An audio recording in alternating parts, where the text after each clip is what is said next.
But I think if I could get this on, that's it. Now I've got to come under her neck. We do a lot of work in England with untouched horses, and that can be quite a dangerous area. It's not their fault at all, obviously. Nothing that this filly does am I blaming her for. It's just she's saving her own life, she thinks. Now, we've got to just be careful here because she might react. Oh, hold on. That's it. Now, this is going to, she might strike at this when it comes on her feet, if it comes forward, okay? See, watch out.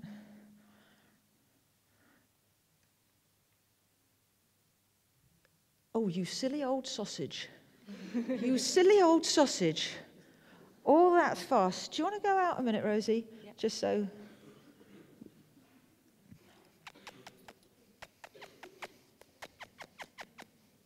What was all that fuss about then? I'm just trying to move her a little bit to see how frightened she is of that.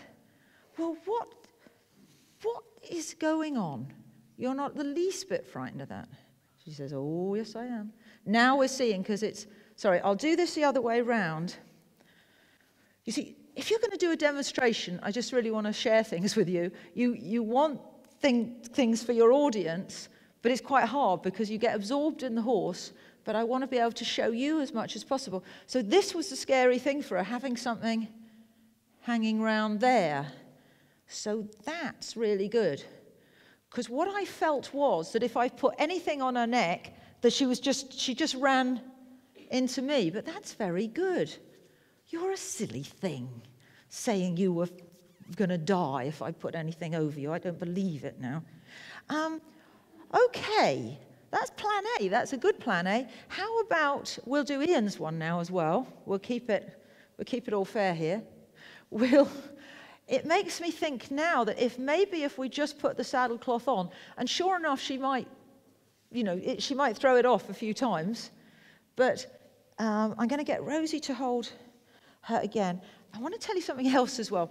Monty always works with 30-foot lines, but I find that too much to hold in my hands, and generally when I work in England, I just work with 20-foot lines. And somebody came up to me and said, oh, it's so nice to see a woman working doing horses for a change. And yeah, we are different. and sometimes we're not as big and strong. And sometimes we have to adapt things a little bit. So just be aware. You don't have to be like a man to do horses, but if you need to change things to suit you, do that. Now this is good. So what happens if I put that there? That's good. Oh my word. Now I'm opening it up a little bit more. It's really scary. Can you see when she does that ducking? I thought she was jumping. Yeah, sorry. And it's hard there because Rosie did what I did the first time. You think, oh, she's going to come straight, she's going to come on me, and you've got to protect yourself. That's only sensible. So that you can keep doing good work. So there we go. So that's there, and I take it off.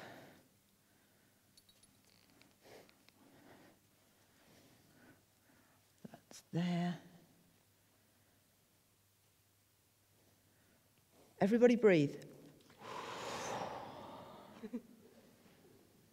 It's so easy to stop.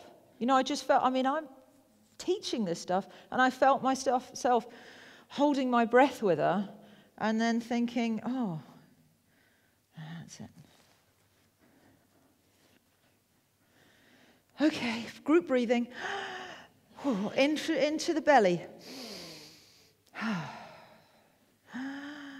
Because they do mirror you, you know that. Horses are creatures of synchrony, which means they copy each other, and they'll copy you as well. Now, I haven't done that well enough. Good girl. I'm going to come right away for a minute, because I haven't done that. It's getting everything right. Good. We'll get slightly more into the middle, Rosie, and we'll get it so people can see better. I forgot the people. She forgot the people. She said, we work in a, in a round pen at this time of night, but with nobody there normally. So is that, do you think they'd rather her head was here? And then we can see, because they want to be looking, going, is she doing a good job? Is she doing a bad job? She shouldn't be putting it there, they'll be thinking.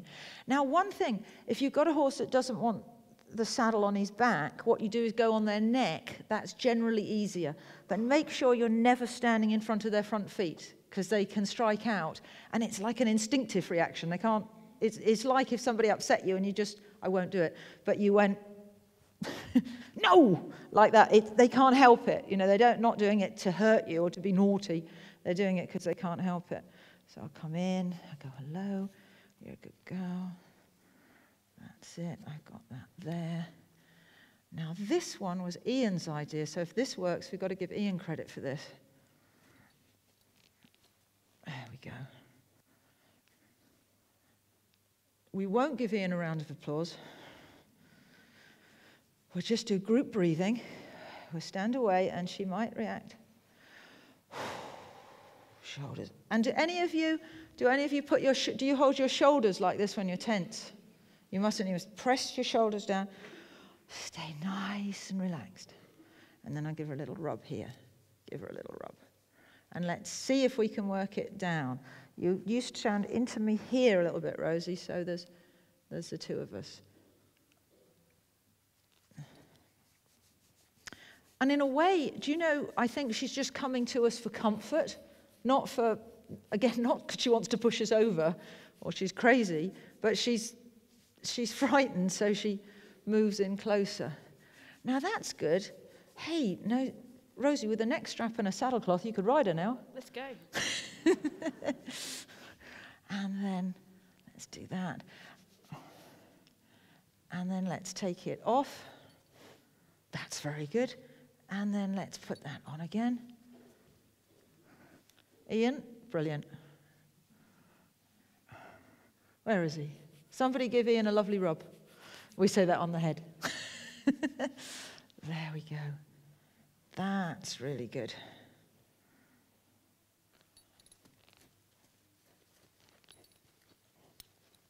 I mustn't get overconfident now. I just moved.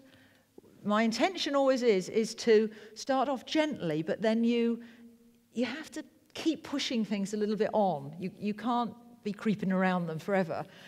But that time, you saw, I just pushed her a little bit more than she was ready for, so I won't take it right off. Ooh,